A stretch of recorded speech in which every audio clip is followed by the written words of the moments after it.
नमस्कार साथियों, मैं विवेक उत्तर प्रदेश लखनऊ से वीकेपी ब्लॉग्स में आप सभी लोगों का स्वागत करता हूं। आशा करता हूं आप सभी लोग ठीक होंगे और अपनी तैयारी कर रहे होंगे।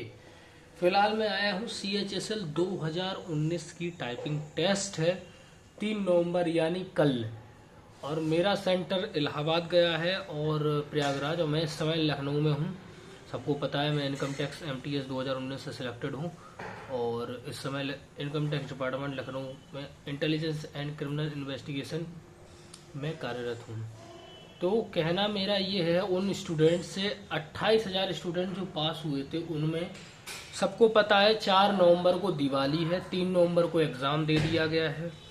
अब बहुत सारे बच्चे ये सोच रहे होंगे कि एग्ज़ाम को स्किप कर दें हम, एग्ज़ाम स्किप करने से दिवाली उनकी मन जाएगी।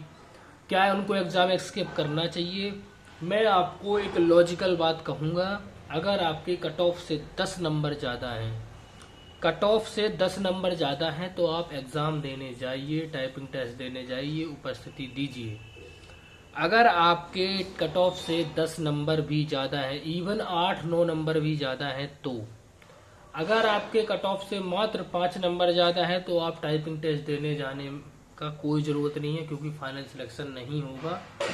सबको पता है, जो SSC का स्टूडेंट होगा वो बुरा भी नहीं मानेगा इस बात से, क्योंकि उसको पता है कट ऑफ से 8-9 नंबर ज़्यादा है अगर आपके, तो फालतू में टाइम वेस्ट मत करें। वहाँ जाने का अपना आराम से फ्री रहें, अपना त्यौहार मनाएं, क्योंकि इन लोगों को तो पता नहीं क्यों ऐसे टाइम पे डेट देते हैं। पिछली बार भी मैं दिवाली के दिन घर पे नहीं पहुंच पाया था, तब मेरा CGL 2019 का मेंस था। इस बार ये टाइपिंग टेस्ट दे दिए हैं। अब मैं ये सोच रहा था कि मैं जाऊं या ना जाऊं, क्योंकि मेरे तो कट ऑफ से 15 नंबर से भी ज़्यादा ऊपर है, 20 नंबर तक। तो अब मैं ये असमंजस में हूँ, जाऊं कि ना जाऊं। और फिलहाल मेरा यहाँ पे भी अच्छा काम चल रहा है MTS में, क्योंकि मैंने टाइपिंग टेस्ट दे दी, मिनिस्ट्रियल एग्ज़ाम दे दिया सीनियर TA वाला। और अब आगे क्या, तो मैं देखना चाहता हूँ मेरी टाइपिंग टेस्ट की, जो मैंने टाइपिंग टेस्ट की तैयारी की थी, टाइपिंग टेस्ट किया था, टाइपिंग स्किल टेस्ट जो होगा मेरा, उसको क्वालिफाइड करना चाहता हूँ। केवल उसी को चेक करने जा रहा हूँ मैं। कोशिश करूँगा DV छोड़ दूँ मैं, अगर मेरा टाइपिंग टेस्ट क्वालिफाइड हो जाता है तो। बशर्ते मैं केवल इसलिए जा रहा हूँ क्योंकि मुझे टाइपिंग टेस्ट दे के अपनी आप को चेक करना है, क्या मैं CHSL की जो टाइपिंग है वो पार कर सकता हूँ या नहीं।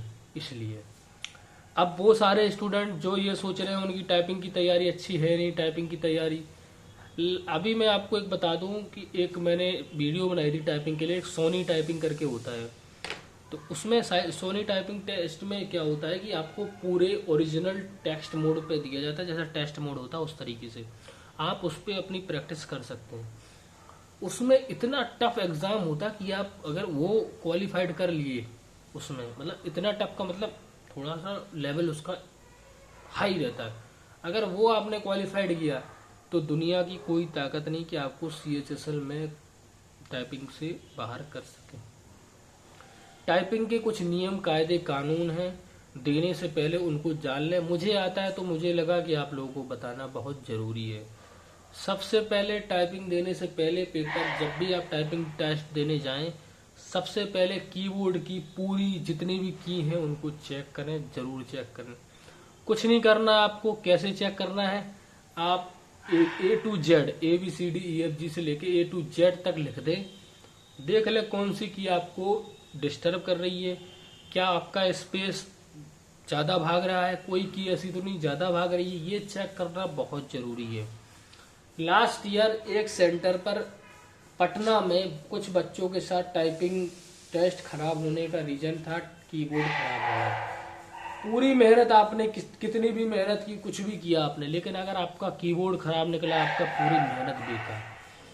200 में 220 नंबर लाओ, 100 में 80 नंबर लाओ, मेंस में कोई औचित्य नहीं है, कोई औचित्य नहीं है।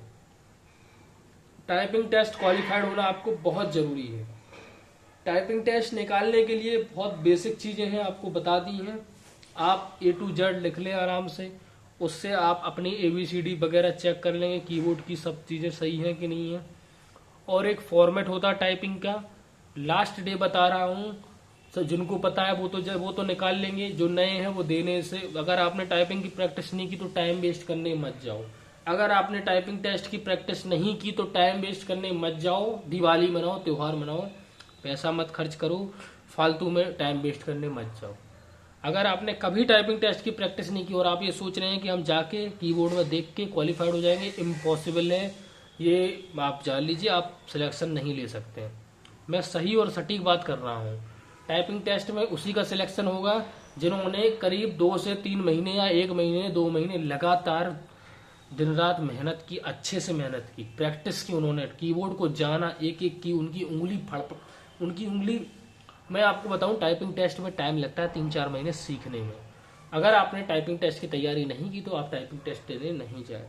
अगर वीडियो पसंद आई तो चैनल को सब्सक्राइब करें, वीडियो को लाइक करें, शेयर कर दें। आज के सिर्फ इतना ही, और आप सभी को वीकेपी ब्लॉग की तरफ से मैं विवेक आपको धनतेरस की हार्दिक शुभकामनाएं देता हूं, और साथ ही साथ दिवाली की एडवांस में आप सभी को, आपके परिवार को हार्दिक शुभकामनाएं। इस दिवाली प्रकाश के साथ नई चीजें लें, मोटिवेशन लें, दिवाली के बाद कमर कस लें। हमारा जो सीजीएल मेंस 2020 है, सीएचएसएल का मेंस होगा जो कि डिस्क्रिप्टिव है, जो भी एग्जाम है उनकी कमर कस लें, दिन रात एक कर दे, सरकारी नौकरी ले लो। एमटीएस हो, सीएचएसएल हो, सीजीएल हो, कोई भी हो, सरकारी होती है।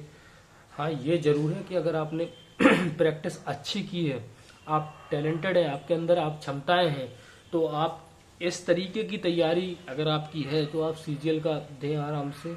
मैं आपसे यही कहूंगा कि अगर आपके अंदर उतनी क्षमता नहीं है, आप उतना नहीं पढ़ पाते, आपका कैलिबर उतना गवाह नहीं करता, अगर आपने एमटीएस का एग्जाम निकालने में काबिलियत है, सरकारी नौकरी फिक्स करें, उससे जाए, काम बहुत अच्छा रहता है। अपनी कैरियर ग्रोथ आप उसके अंदर भी कर सकते हैं। मैं नहीं कह रहा हूं कि बहुत बड़ी जॉब है, सब कुछ है क्या नहीं है, लेकिन हाँ ये जरूर है कि आप अगर अच्छे डिपार्टमेंट में गए तो आपको सेटिस्फैक्ट्री जॉब लगेगी। और जितना टाइम आपका टाइम वेस्ट हो रहा है ना ये दूसरी नौकरी पाने के चक्कर में, उतने में आपका प्रमोशन हो जाएगा। 2-3 साल लग जाते हैं, तो 3 साल में आप अगर अच्छा काम करते हैं, आप टाइपिंग टेस्ट वगैरह निकाल लेते हैं इनकम टैक्स डिपार्टमेंट में, तो आप टीए वगैरह बन जाएंगे। ऑफिशियल टाइम 5 साल रहता है मिनिमम, और 1 साल रिलैक्सेशन 4 साल में आप लोगों को करवा देते हैं।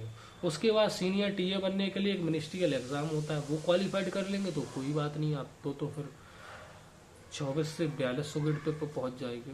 कहना यही है कि आप लोग सरकारी नौकरी को किसी भी तरीके से फिक्स करें।